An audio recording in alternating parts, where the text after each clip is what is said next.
Murang ulam ba ang hanap mo at sa recipe na to, gumastos lang ako ng below 100. At uumpisahan ko na nga ang pagluluto. Magpiprito muna ako ng itlog. 3 itlog ang ipiprito ko at nabili ko lang ito ng 25, 3 piraso. Maglalagay ako ng asin. At ang costing po pala ng recipe na to ay nasa huling video. At ganito dapat ang itsura ng pagkakapirito natin, medyo tostado. Then, isisit aside ko muna ito.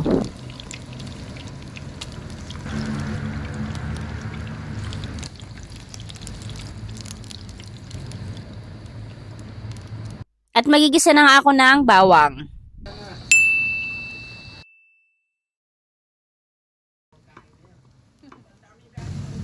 At magigisa na rin ako ng sibuyas.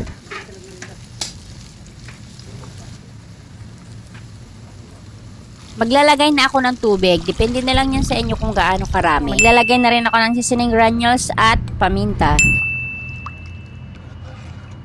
At ilalagay ko na ang patola. Nabili ko nga pala yan ng 35 pesos. Takpan muna natin. Then after 10 minutes kumulo na, ilalagay na natin ang miswa. Nabili ko nga pala yan ng 10 each per balot. At maglalagay tayo ng pampaalat patis. So kung hindi ka pa nakasubscribe sa aking YouTube channel, please subscribe at pindutin mo lang ang notification bell para updated ka sa aking mga latest video.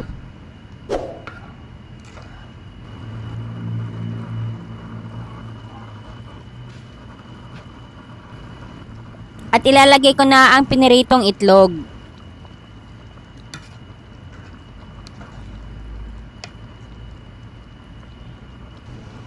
At luto na nga ang miswa with patola and fried egg. So kung kayo ay namumroblema ng pang-ulam, gayahin yun ang ganitong recipe, masarap na mura pa.